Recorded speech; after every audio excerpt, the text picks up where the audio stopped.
Nós temos muita gratidão a esses irmãos e a essa igreja. Nós temos um vínculo que é mais do que de irmãos aqui, é de parceiros ministeriais. Então, nós somos extremamente gratos e, permitindo o Senhor, queremos caminhar juntos até quando o Senhor permitir, né? Não só pelos vínculos da fé, mas também pelos vínculos ministeriais. Então, prazer poder estar aqui compartilhando, sendo abençoado pelas palavras que já foram expostas, mas também podendo compartilhar algo da palavra de Deus com vocês. Bem, como o Jorge mencionou, Jorge e Idriele estão aqui, são parceiros lá também na Palavra da Vida e trabalham mais especificamente com clubes bíblicos, né?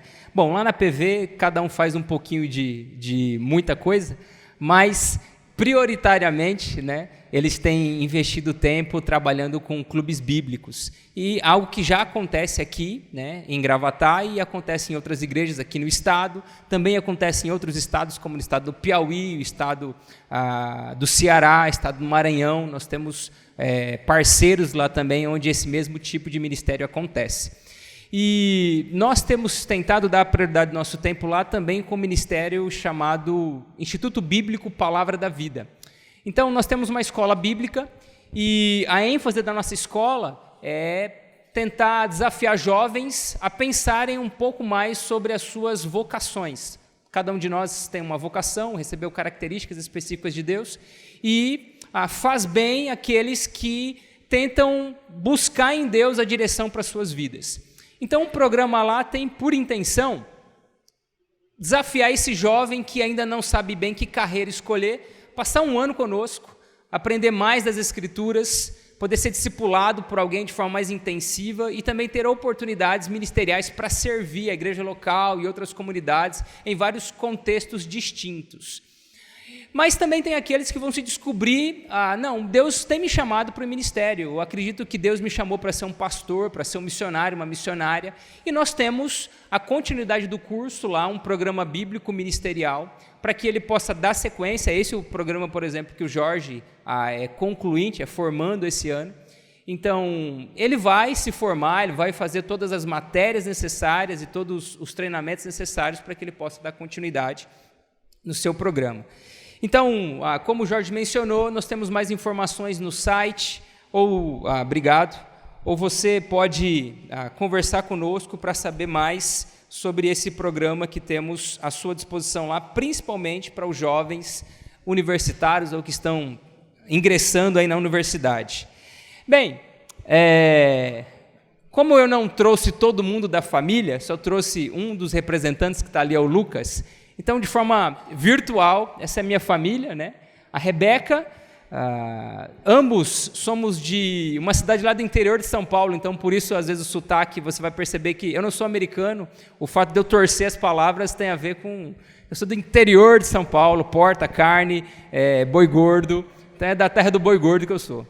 Bem, mas os meus filhos, eles já têm uma origem diferente, uma origem mais nobre, né? Eles são pernambucanos da gema, né? Então, meu filho nasceu em Olinda, né? Eu chamo ele de Lindão, né? Porque ele é de Olinda, então quem nasce em Olinda é lindo. E as minhas filhas já são recifenses, tem a Lara de 8 anos, o Lucas tem 11, a Lara de 8, e a Liz, né? Que aqui é Liz, a Liz tem 7 meses, né? Uma bolinha de carne e uma fofurinha, né? Não tem como você não ser tentado a dar um apertãozinho, pelo menos na mente, né? Não nela. Você aperta na mente, nela você só encosta, né? E ela, segundo a doutora, ela tem um bom sorriso social, né? Ela tem eu nunca tinha ouvido essa expressão, né? Um sorriso social. Bom, ela tem um sorriso social, está usando esse sorriso social aí. Muito bem. Só para mostrar também fotos, eu não pude trazer todos os alunos, então essa aí é a nossa turma. Jorge, cadê você? Você não estava. Onde você estava nessa foto? Então, estava gazeando aula. Mas está aí a foto dos alunos do 1º, 2º e 3º ano. Então, como é que eu faço para saber mais? Vai lá no site, você consegue ter algumas das informações básicas lá. E essa aí é a Igreja Batista Central, qual sou membro. Também não pude trazê-los aqui, eu trouxe todo mundo no coração e em imagens, tá? Digitais. Bem, O tema ao qual fui desafiado a compartilhar com os irmãos e ao qual os irmãos já têm ouvido aqui por meio dos demais colegas que já falaram aqui e me antecederam, e fui abençoado por aqueles que ouviram, é sobre a unidade na igreja na era do individualismo. Então, não que o individualismo seja algo novo, tá? Não é novo. Olhando para as Escrituras, o que nós percebemos é que o individualismo é uma das características demonstradas no mundo caótico, no mundo de pecado, por aqueles que foram por onde o pecado entrou no mundo, ok? Então, é apenas uma das características, não é talvez a mais letal, não é a maior, é apenas uma das características pecaminosas e produzem uma outra série de consequências e problemas. Então, só para exemplificar isso, Gênesis capítulo 3, versículo 12, você pode acompanhar aí na exposição, foi a mulher que tu me deste, ela me ofereceu do fruto e eu comi. Então, Adão estava justificando que ele não tinha nada a ver com o problema e ainda coloca a mulher dele para ser punida, porque qual é a punição que Deus disse que aconteceria com aqueles que comessem do fruto do conhecimento do bem e do mal? A morte. Então Deus mata essa mulher, porque a minha vida era boa, eu não tinha problema nenhum com o Senhor, mas agora o Senhor me deu essa mulher e agora o problema que está acontecendo aqui no Éden. Eu não tenho nada a ver com isso. Então Adão se safa, mas coloca a mulher dele para ter muitos problemas com Deus. Caim tem a mesma atitude. Onde está Abel? Deus pergunta. Caim responde, não sei, respondeu Caim. Por acaso eu sou responsável por meu irmão? Eu não tenho nada a ver com isso. Eu sou responsável por mim mesmo, embora ele já tivesse cometido o ato de homicídio contra o seu irmão, mas ele não se achava de nenhuma forma responsável ou ligado ao seu irmão. Lameque, que é o primeiro a demonstrar essa desestrutura familiar, ele não está satisfeito com o fato de Deus ter instituído um homem para uma mulher, e ele então faz uso de duas mulheres. E aí ele diz, matei um homem que me atacou e um rapaz que me feriu. E a continuação é, se Caim foi amaldiçoado tantas vezes, eu serei ainda mais. Mas Lameque não está preocupado com outras pessoas, ele está preocupado com as suas ideias, com os seus desejos, com o seu coração. Nós poderíamos ir avançando só no livro de Gênesis e chegarmos lá, por exemplo, em Gênesis capítulo 11, onde toda aquela comunidade de Babel está preocupada com o quê? Em se espalhar e anunciar, representar, espelhar e espalhar a glória de Deus. Eles não estão preocupados com isso. Eles estão preocupados com o seu próprio nome. Eles querem ficar juntos para que o seu nome apareça e não deles. E indo lá para o Novo Testamento, fazendo essa teologia bíblica só sobre essa característica, uma das características do pecado, que é o individualismo, nós temos 2 Timóteo capítulo 3, versículo 1, que diz, saiba que nos últimos dias haverá tempos muito difíceis, porque as pessoas só amarão a si mesmas. Egoísmo, individualismo, são sinônimos daquilo que Paulo está construindo aqui e compartilhando com Timóteo. Bem, dessa forma, nós não estamos tratando de um problema assim novo ou nunca antes visto na história da humanidade. Entretanto, parece que alguns comportamentos e tendências, eles parecem que se concentram mais em algumas épocas. Não que eles não existissem em outras épocas, mas parece que em algumas épocas, e se nós poderíamos chamar essa época de tempos pós-modernos, parece que o egoísmo, ou o individualismo, o egocentrismo, parece refletir o espírito da nossa época. Para ilustrar isso, queria mostrar duas imagens. A primeira delas fala sobre os nossos relacionamentos, que são mais virtuais do que pessoais. Ainda que nós estejamos no meio de outras pessoas, nós estamos mais envolvidos, mais concentrados, nos relacionamos mais com os nossos smartphones ou com os nossos dispositivos eletrônicos do que necessariamente com as pessoas que estão ao nosso redor. Eu lembro de uma vez aconselhando um jovem, ele estava preocupado porque ele iria conversar com a moça com a qual ele havia começado um relacionamento. E por que você está nervoso se você vai encontrar essa moça? Não, porque eu a conheci pela internet. E aqueles relacionamentos, mas sem entrar nesses meandros, eu disse o seguinte, escuta, mas qual é? Eu sempre te vejo conversando com essa moça. Falei, mas conversar pelo computador é uma coisa, né? Conversar pessoalmente é outra. Eu falei, é isso mesmo. São coisas totalmente diferentes, mas parece que em nossos dias as pessoas ainda não se deram conta e, às vezes, nós até preferimos usar os dispositivos eletrônicos e virtuais ao invés de tratarmos as coisas pessoalmente. Virtualmente nós somos mais corajosos, virtualmente nós somos mais intelectuais, virtualmente nós somos mais tudo. Mas pessoalmente, às vezes, nós não temos a mesma coragem. Quando é olho no olho, parece que as palavras nos faltam, o ar nos falta, mas parece ser característica dos nossos dias, né? Virtualmente nós temos o IP salvaguardado, nós podemos até proteger o nosso IP, nós podemos criar um perfil que não é nem o nosso. Então, os nossos dias, eles contribuem de alguma forma para esse individualismo, para esse egocentrismo. Bem, eu não sei quantos de vocês também já ouviram falar sobre essa cultura do myself, né? Do eu mesmo ou do para mim mesmo. Essa cultura do myself está espalhada por várias áreas, tá? Para não tomar muito tempo, eu só vou citar uma que eu achei bem interessante, assim para não dizer o contrário, que é a sologamia. Já ouviram falar sobre isso? Sobre a sologamia? É a resolução de todos aqueles que não conseguiram por algum motivo se casar. Bom, não tem mais problema, o que você pode fazer? Você vai se casar consigo mesmo. Já tem muitos rapazes e moças aderindo a essa cultura da sologamia. O problema é que quando essas pessoas quiserem se divorciar, e como é que vai ser? Elas vão ter uma crise existencial, porque como é que eu vou me divorciar de mim mesmo? Né? É um negócio aí, mas esses dias passou, numa das emissoras aí, aquela que faz plim-plim, uma moça em Minas Gerais, pagou buffet, pagou decoração, vestido de noiva, teve convidados, fotos, um dinheirão para a cerimônia de casamento com ela mesma.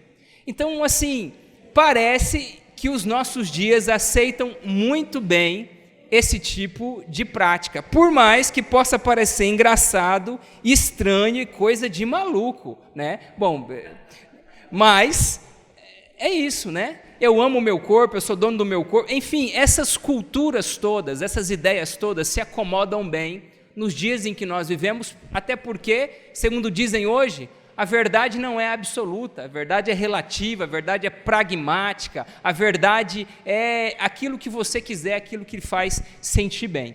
Bem, mas o que as Escrituras têm a dizer sobre o tema? Porque a gente não vai ficar falando apenas do espírito dessa era, do que eu acho, do que você acha. Até porque isso seria também manifestações individualistas da minha e da sua parte. Mas o que as Escrituras, verdade absoluta, têm a nos ensinar?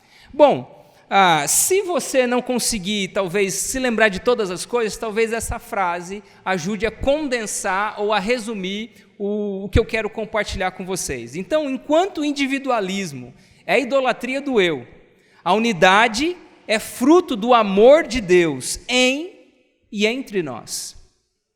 Enquanto o individualismo, independentemente dele ser algo que reflete o espírito dessa era ou da era passada, mas enquanto o individualismo é a cultura, é a manifestação do individualismo do eu, a unidade é fruto do amor de Deus em mim, em você e entre nós. É o que os pastores que me antecederam estavam falando sobre a coletividade. Para que nós possamos ter coletividade, isso ser sincero e profundo, edificador, isso precisa do amor de Deus em nós, porque naturalmente nós seremos egoístas, individualistas e autoprotetores. Para que nós possamos lavar os pés uns dos outros, é necessário que nós sejamos cheios do amor de Deus em nós e entre nós, porque senão o máximo que nós faremos é a lavagem do nosso próprio pé. E gastaremos a água toda a ponto de quem quiser lavar da próxima vez não terá mais água, ou a água já estará suja, ou não vai ter mais toalha. Enfim, a gente vai provocar um caos, uma desordem na lavagem dos pés das outras pessoas. Então, o texto que eu quero usar é a carta de Paulo aos Coríntios.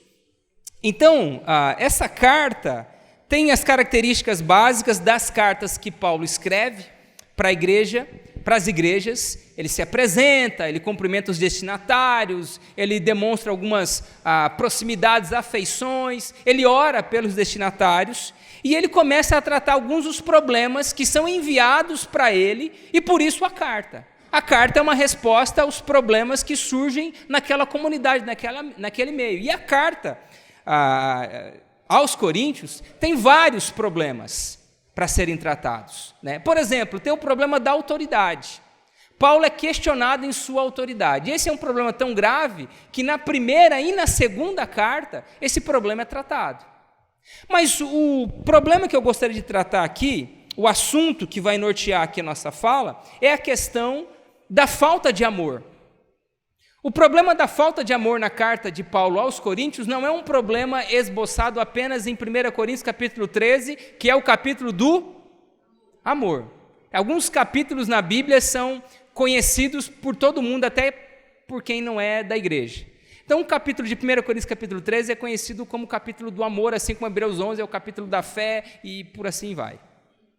Mas não é só lá que Paulo trata do amor. E, por consequência, o problema do individualismo, da individualidade, do egoísmo. Paulo trata, na minha perspectiva, em todos os capítulos, na abordagem da falta de amor e no excesso de egoísmo e individualismo. E eu queria poder passear um pouco com vocês, apresentando um versículo de cada capítulo e aí me concentrar, trazendo algumas implicações e aplicações, no capítulo 8, capítulo 9 e capítulo 10. Mas, rapidamente, olha só, o capítulo 1 parece que o individualismo leva à divisão. Se o amor leva à união, o individualismo leva à divisão, porque no capítulo 1 eles estavam discutindo de quem era de quem. Uns diziam que era de Paulo, outros diziam que era de Apolo, outros diziam que era de Cefas ou de Pedro, outros diziam que era de Cristo. Os mais espirituais, imagino. Bom, o individualismo leva à divisão. No capítulo 2, o individualismo cega. E Paulo precisa dizer ali para eles, olha, eu não vou falar com vocês com palavras de autoconhecimento, filosóficas. A cidade de Corinto era conhecida também por sua alta filosofia, por seu academicismo. Mas ele vai dizer, olha, esse individualismo de vocês está levando vocês à cegueira, e só os espirituais conseguem entender as coisas espirituais. Os naturais não conseguem entender as coisas naturais, e aqueles que não conseguem entender que são individualistas e egoístas, ou são naturais, ou seja, não têm Cristo, ou estão agindo como, e precisam rever o seu relacionamento com Deus. O individualismo leva à atrofia. Capítulo 3, no versículo 3, vai dizer que Paulo, ele queria compartilhar outras verdades com os irmãos, mas não podia fazer isso porque eles eram crianças, imaturos na fé. O individualismo, ele atrofia, enquanto o amor desenvolve, enquanto o amor amadurece, o individualismo atrofia. Nós continuamos sendo meninos na fé. O individualismo nos orgulha. Capítulo 4 mostra a tentativa da igreja de Corinto em ficar julgando Paulo. E Paulo vai construir aqui um raciocínio de que ele não precisava ser julgado por eles. Quem o julgava era Deus. E o julgamento dele mesmo, do próprio Paulo, a seu respeito, seria até um julgamento injusto ou impreciso. O único julgamento preciso é o que Deus faz a meu, a seu respeito. Por isso que no tribunal de Cristo, ou no trono branco para os incrédulos, quem julga é Deus, não é você e nem eu. Ele é o sol da justiça, ele é o justo juiz, como diz Salmo 92, Salmo 93, Salmo 94. Bom, capítulo 5, o individualismo faz com que eles se tornem coniventes. O individualismo nos cala. Havia um problema na igreja e a liderança simplesmente decide não tocar no problema. Não, nós não vamos tratar esse jovem que está tendo um caso com a sua madrasta. Nós não vamos tocar nesse assunto. O individualismo cala. Não, eu não tenho nada a ver com a vida do irmão. Não, cada um na sua, né? É o privacionismo. Eu não posso invadir a sua vida e nem você invadir, mas nós somos irmãos. A Bíblia diz que nós devemos aconselhar uns aos outros. Não, mas isso não me diz respeito. 1 Coríntios capítulo 6, o individualismo nos escraviza. Capítulo 6, versículo 12, diz que tudo sim nos é permitido, mas nós não devemos fazer todas as coisas, porque algumas coisas são reflexos de uma vida escravizante ou escravizadora. Mas o individualismo nos cega disso e nos escraviza. O individualismo nos separa. Capítulo 7 fala sobre algumas questões do casamento. Paulo tem muitas instruções aqui para os solteiros, para os casados, mas é um individualismo que nos faz promover os problemas de relacionamento e chegarmos até a separação, aquilo que Paulo, não somente nesse capítulo, mas em outros também vai condenar. Capítulo 8, capítulo 9, capítulo 10, eu vou pular porque eu vou enfatizá-los com um pouquinho mais de tempo. Capítulo 11, o individualismo não se importa com ninguém. Nós conhecemos capítulo 11, numa parte dele fala sobre a questão da ceia, e parece ser costume daquela igreja ter uma festa chamada festa ágape, e que eles levavam comida, cada um levava um pouquinho, é o nosso famoso junta panela.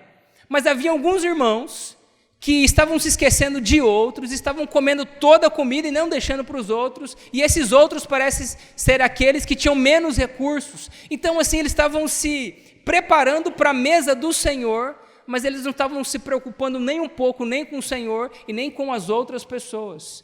O individualismo só se importa consigo mesmo, não está nem aí para ninguém. O individualismo não pensa no corpo. A Bíblia diz aqui em 1 Coríntios capítulo 12, versículo 13, que o batismo no Espírito é justamente a introdução no corpo de Cristo.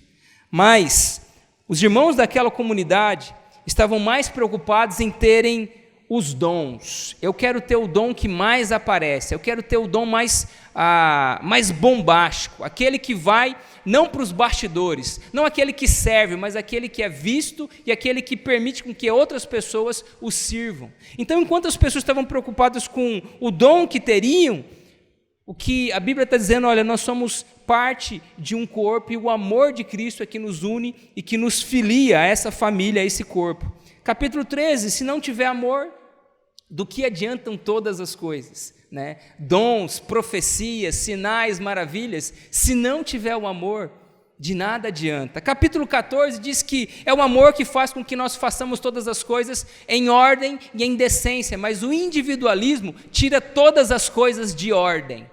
Deus estabeleceu certas ordens para o funcionamento de todas as coisas, seja do universo, seja das nossas relações interpessoais, mas o individualismo bagunça tudo. Faz com que tudo dê errado. O pai agora não se relaciona com o filho, nem o filho com o pai. O esposo não se relaciona com a esposa, nem a esposa com o esposo. E aqui o contexto era da igreja, e aqui Paulo não proíbe o fato de os dons funcionarem na igreja, mas diz que o funcionamento precisaria de uma certa ordem. Olha, vai falar em línguas? Um fala, o outro interpreta, sente-se, o outro fala, mas eles não queriam respeitar essa ordem. Por quê? Porque eles estavam pensando em si mesmos, e não na ordem estabelecida por Deus. Capítulo 15, o individualismo faz com que eles não reconheçam a vitória significativa da ressurreição. A ressurreição é a vitória sobre a morte, mas o individualismo os fazia não reconhecer isso. Capítulo 16, o individualismo faz com que as pessoas não valorizem umas às outras. Paulo tem que falar com que, olha, vocês precisam valorizar alguns homens entre vocês, versículo 16, versículos 17 e 18. Estou muito contente com a vinda de Estéfanas, Fortunato e Acaico. Eles proveram a ajuda que vocês, por não estarem aqui, não puderam me dar. Eles têm sido um grande estímulo para mim, como foram para vocês. Valorizem todos os que servem dessa forma. Para Paulo falar sobre isso é porque talvez existia algum problema na valorização, no reconhecimento de alguns ou de algumas que estavam servindo bem ao Senhor. O individualismo é um câncer para as nossas relações, para a coletividade da igreja. Bem, o que eu gostaria de desafiar? Eu não gostaria apenas de falar sobre uma característica negativa para que nós tiremos algo da nossa vida e aí deixemos um vácuo. Se nós tiramos um comportamento negativo, é exemplo da teologia de Paulo lá em Efésios capítulo 4, versículos de 22 a 24, do despir, renovar e revestir. Se você tira um comportamento, você tem que colocar algo divino, santo. Então, a minha proposta é da gente se despir, não vai parar agora, né? Pronto. Acho que recebi ajuda lá. Se nós vamos nos despir do egoísmo e do individualismo, qual é a minha proposta? A minha proposta é nós nos revestirmos, sim, da cristologia, mas do outrocentrismo. Então é o cristocentrismo com o outrocentrismo. E onde é que nós encontramos essa ênfase no outrocentrismo? Bom, nós encontramos, acho que você vai precisar me ajudar aí, que talvez a pilha esteja fraquinha. Capítulo 8, nós descobrimos que o outrocentrismo, ele sempre busca a edificação do outro. O outrocentrismo, ao invés de buscar o seu próprio bem, em primeiro lugar ou prioritariamente, por ele estar cheio de Cristo e por o amor de Deus estar transbordante nele, ele vai buscar o bem do outro. Olha o que diz capítulo 8, versículo 13. Capítulo 8 de 1 Coríntios, vamos ler os versículos 11 a 13. Capítulo 8 de 1 Coríntios, versículos de 11 a 13. Diz o seguinte: assim, por causa do seu conhecimento superior, um irmão fraco, pelo qual Cristo morreu, acaba se perdendo. E quando vocês pecam contra outros irmãos, incentivando-os a fazer algo que eles consideram errado, pecam contra Cristo. Portanto, se aquilo que eu como faz um irmão pecar, nunca mais comerei carne, pois não quero fazer meu irmão tropeçar. O problema aqui é comida.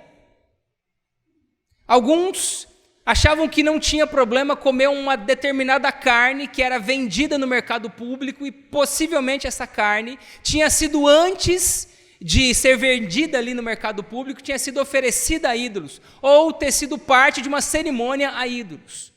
Alguns irmãos que faziam parte daquele contexto achavam que não, essa carne, ela se tornou proibida. Ela é impura, eu não posso ter contato com essa carne. Outros irmãos achavam, olha, não tem problema.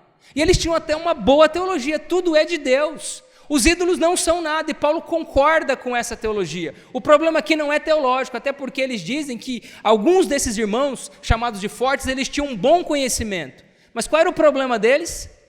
Amor.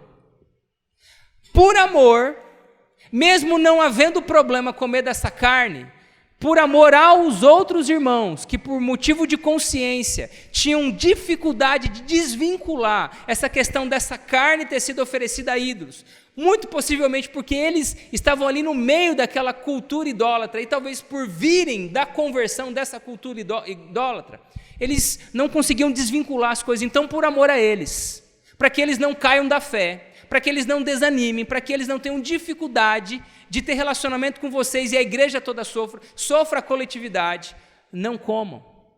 Porque mais importa agradar a Deus, mais importa edificar o meu irmão do que eu mesmo, do que o meu desejo por comer carne. E aí você e eu podemos aplicar a várias outras questões. Ouvir uma música, talvez, de letra não cristã. E aí? Porque o que é dificuldade para nós lidarmos são as coisas que são, vou chamar de cinzas. Não é, parece que nem certo nem errado. É uma questão de bom senso, talvez. Essa é a grande questão, porque o que é pecado é pecado. O que não é pecado, não é pecado, mas e o que parece que faz parte da minha liberdade em Cristo? Essa é a questão. Ouvir uma música assim assado, fazer o cabelo assim assado, colocar alguma coisa no corpo, um piercing, enfim, várias coisas. Participar de uma festa cultural, o que é certo e o que é errado. Isso vai muito da coletividade e do interesse que eu tenho de agradar a Deus e edificar o meu irmão. Capítulo 9 vai falar que Paulo tinha muitos direitos e o outrocentrismo sempre age de forma altruísta, visando a aprovação divina. Paulo tinha muitos direitos. E ele começa dizendo, olha, eu não tenho direito de receber pelo serviço que eu presto a vocês. Não fui eu que plantei essa igreja. Ou eu não podia ser casado e andar com a minha esposa como outros apóstolos o fazem. Ele vai falando sobre os direitos que ele teria. Mas ele constrói toda essa narrativa para dizer de que ele abre mão de todos os seus direitos. Para quê? Para que ele seja o mais santo? Para que ele seja o mais humilde? Para que ele seja ovacionado ao final de todas as contas? Não. Para glorificar a Deus e para alcançar o perdido. Nesse mesmo capítulo, no versículo 15, ele diz o seguinte, capítulo 9, versículo 15, contudo, nunca usei de nenhum desses direitos, Não escrevo isso para sugerir que desejo agora começar a fazê-lo. De fato, prefiro morrer a perder o privilégio de me orgulhar de pregar sem nada cobrar. Ele se faz dos judeus para com judeus. Ele se faz de gentil para com gentil. Ele se faz de fraco para com fraco. Ele se faz de forte para com forte. Ele faz tudo para alcançar os eleitos. E dos versículos 23 em diante, ele diz que ele esmurra o próprio corpo, para no final das contas não ser considerado indigno de continuar pregando o evangelho. Aquele que está cheio do amor de Deus e que transborda desse amor, ele não está preocupado consigo mesmo. Ele está preocupado com a obra de Cristo nele. Segundo Efésios capítulo 1, verso 10, todas as coisas vão convergir em Cristo. O que Deus está fazendo comigo e contigo é me formatando mais à semelhança do Senhor Jesus Cristo. Porque o nosso grande propósito criacional é espelhar e espalhar a glória de Deus. Se isso é, que melhor forma eu posso fazer isso se não refletindo e imitando Cristo na minha vida, nos meus relacionamentos, íntimos ou não? Paulo, olha, eu não tenho direito algum, eu tenho um privilégio de ser um representante de Deus nesse mundo, de pregar Cristo para vocês, de instruir vocês para que vocês sejam mais como eles. Enquanto nós estamos todos atrás dos nossos direitos, nossa justiça própria. Queria incentivar vocês a só pesquisar alguma coisa legal. Sabe como surgiu o direito do consumidor? Eu não estou dizendo que não precisa ter, mas surgiu uma historinha rápida de um camarada lá nos Estados Unidos, pelo menos é uma das histórias que eu conheço, de que ele resolveu contar quantos palitos de fósforo tinha dentro de uma caixa de fósforo. E aí ele foi, descobriu que tinha alguns erros numa determinada marca. E aí ele entrou com uma ação, a justiça deu ganho de causa para ele, ele ganhou uma boa bolada. E aí isso começou a se alastrar, e se configurou o direito do consumidor. E, de fato, ajuda bastante, porque tem algumas empresas, alguns serviços que eles passam da conta do bom senso. Não é questão de você ser briguento, é que o mínimo às vezes não acontece. Você compra uma mercadoria, paga por ela e a mercadoria não vem, não chega. Não é que vem quebrada, não é que vem de um modelo diferente, não, ela não vem. Então, você precisa lidar com isso. Mas não é essa a questão, isso é só para ilustrar. Nós somos cheios de direitos e nós estamos muito interessados nos nossos direitos. Como fui ofendido, como fui tratado, como você recompensado por isso ou por aquilo. Capítulo 10. O outrocentrismo teme a Deus acima de todas as coisas e tudo faz para a glória de Deus. A primeira parte do texto vai mostrar o exemplo de Israel, e Paulo faz isso de propósito para que, olha, vejam como Israel passou do limite e foi disciplinado por Deus. Atentem para esse exemplo e não façam a mesma coisa. E aí ele volta ao assunto da comida, porque algumas pessoas eles não estavam apenas lidando com essa questão da comida em suas próprias casas. Eles estavam participando de algumas festas, de alguns cultos, de algumas cerimônias, nos locais de cerimônia, nos locais de culto. E Paulo fala, olha, a adoração a ídolos é o mesmo que a adoração a demônios. Vocês não podem estar metidos com isso. E além de vocês não poderem estar metidos com isso, vocês ainda estão desviando ou levando outros a desviar. Isso não pode. Vocês precisam amar Deus acima de todas as coisas e é o próximo. É um mandamento ensinado desde o Antigo Testamento. E qual é a base para Paulo falar sobre isso? Eu só quero ler o versículo 31 por causa do tempo. O versículo 31 diz, portanto, quer vocês comam, quer vocês bebam, quer façam qualquer outra coisa, façam tudo para a glória de Deus. Se a glória de Deus é o meu alvo maior, consequentemente eu não terei problema nem dificuldade de entender que o meu próximo precisa vir em primeiro lugar do que eu mesmo. O outrocentrismo, ele teme a Deus e ele vai buscar fazer todas as coisas para a glória dele. E a glória de Deus na minha e na sua vida não pode ser um conceito subjetivo, abstrato. Precisa ser prático. O maridão em casa, ele entra em casa, ele acorda e ele deve pensar, bom, como é que eu posso glorificar a Deus e servir a minha esposa e os meus filhos aqui em casa? É isso aí. Tem que lavar a louça? Vai lavar a louça. Tem que trocar a fralda da menininha de 7 meses, que é uma bolinha, tudo mas ela faz umas coisinhas sujas. Você tem que colocar a mão na massa lá. Não é só pousar para foto, é ajudar. E nisso eu estou glorificando a Deus, isso eu estou tirando o peso da minha esposa. Isso eu estou ensinando os meus irmãos, o meu meninão ali, quando ele for maior, a esposa dele não ficar brigando porque ele não ajuda em casa, porque ele viu o pai dele, enquanto crescia, a fazer isso. E por que eu faço isso? Porque eu gosto de lidar com os mecônios da minha filha? Não é porque eu gosto disso. É porque é uma das formas de eu glorificar a Deus e pensar na minha esposa em primeiro lugar e não em mim mesmo. Em assistir jogo do Corinthians e em outras coisas mais. O pastor estava falando aqui do esporte, né? Então eu vou deixar minha deixa aqui, minha mensagem subliminar. Bem, para aplicarmos, pode me ajudar aí que a minha pilha... Bem, o individualismo, usando o capítulo 1 de Corinto, só para não sair da carta, como pano de fundo, o individualismo ele pretere. Ele faz isso o tempo todo. E nós chamamos isso de afinidade. Nós fazemos os grupos na igreja e chamamos isso de afinidade. Não, eu não falo com fulano e falo com você, porque eu tenho mais afinidade com fulano. Será? Será que é isso mesmo? Será que assim, na vera é isso? Eu acho que talvez seja uma preferência. Você está preterindo talvez algumas pessoas. E o individualismo faz isso de boa. Enquanto Jesus Cristo acolhe, nós preterimos. O individualismo, ele divide as famosas panelinhas. Até mesmo dentro dos grupos do WhatsApp. Não, você entra, você não entra. Eu sou administrador do grupo, né? O individualismo, ele enfraquece. E cada vez que nós subdividimos a coletividade, nós enfraquecemos. Essa política capitalista, nada contra, mas quanto mais você fragmenta um produto, mais dinheiro você ganha. Não é isso?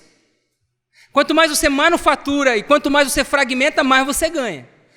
No pensamento, na coletividade dos relacionamentos, mais você perde. Quanto mais nós fragmentamos, quanto mais nós manufaturamos, mais perdemos. O individualismo faz isso. O individualismo fracassa. Por quê? Você acha que você vai crescer, você acha que as relações vão dar certas, mas elas não dão, porque quem dá o crescimento é o Senhor. E o Senhor não vai colocar a sua mão, não vai ter comunhão nessas relações individualistas e egoístas que nós configuramos. Você faz seu grupinho de oração, seu grupinho de compartilhar os problemas de outros irmãos. Eu não estou falando mal, estou só compartilhando em oração. Aí você faz aquele grupinho, você acha que Deus vai estar lá? Não. Você acha que vocês vão crescer? Não. Você acha que a igreja vai crescer? Não. Vai diminuir. E é uma questão de tempo, vai fracassar. Para terminarmos, pode dar um... Obrigado. Eu queria terminar com o maior dos maiores. O exemplo dos exemplos. Aquele que é a manifestação do próprio Deus, como diz João 1,18. Aquele que tabernaculou entre nós. Ele não era nem um pouco individualista, nem egoísta. Ele era altruísta. Ele era deísta, não o deísta do conceito teológico, mas ele enfatizava Deus na sua vida. E Filipenses capítulo 2, versículos de 5 a 11 diz: tenha a mesma atitude demonstrada por Cristo Jesus. E esse texto está falando sobre humildade, está falando sobre autoesvaziamento. Essa é a atitude que você e eu devemos ter para abandonar o individualismo e sermos mais cristocêntricos e outrocêntricos. Embora sendo Deus, não considerou que ser igual a Deus fosse algo que devesse se apegar. Em vez disso, esvaziou a si mesmo, assumiu a posição de escravo, doulos, o pastor falou sobre isso aqui, e nasceu como ser humano. Quando veio em forma humana, humilhou-se e foi obediente até morte, e morte de cruz, a pior morte que existia, a mais horrenda, a morte excruciante. Esse termo surge dessa fatalidade, desse tipo de morte. A morte de cruz é essa que Jesus se submete. Por isso Deus o elevou ao lugar de mais alta honra. Ele deu o nome que está acima de todos os nomes, para que ao nome de Jesus todo joelho se dobre nos céus, na terra e debaixo da terra, e toda língua confesse que Jesus Cristo é o Senhor, para a glória de Deus Pai. Aquele que deveria ser louvado, exaltado e servido, veio e se humilhou para alcançar a mim e a você. E se ele não tivesse se humilhado, se ele não tivesse sido outrocentrista, você e eu, até hoje, estávamos caminhando a passos largos para o inferno, sem condenação. João 3,36 diz que nós continuaríamos sob a ira de Deus. Mas o mais dos humildes, Jesus Cristo, ele abriu mão de si mesmo para me alcançar e te alcançar e nos substituir na cruz do Calvário. Bem, pode dar mais um toque aí, terminou? Enquanto o individualismo é o culto, é a idolatria do eu, muito bem-vindo nessa cultura atual. O outrocentrismo, o cristocentrismo, a unidade é o fruto do amor de Deus em nós e entre nós. A minha oração é que o Senhor faça esse fruto crescer na minha e na sua vida, e faça também crescer entre nós, nessa igreja, nas igrejas aqui representadas, para que nós sejamos mais um do termo coletivo e menos um do termo individualista da nossa era. Senhor, todos nós temos tendências, ou a tendência pecaminosa de sermos egoístas e individualistas. Deus, nos perdoe por isso. Ainda quando nós pensamos de forma coletiva, ainda assim pode existir traços de individualismo nos nossos pensamentos, nas nossas ideias, nos nossos desejos e intenções. Nos perdoe, Pai, por favor. Deus, e permita que nós nos esvaziemos disso e nos renove, nos revista da nova natureza em Cristo Jesus. Que nós possamos nos assemelharmos ao Senhor, humilde, que se esvaziou de si mesmo para cumprir a missão e para nos alcançar. Nos ajude em nome de Jesus a isso, que nas nossas relações domésticas, eclesiásticas, profissionais, de vida, nós possamos colocar isso em prática e então refletirmos, espalharmos a Tua glória onde estivermos. É no nome de Jesus que nós oramos e lhe agradecemos. Amém.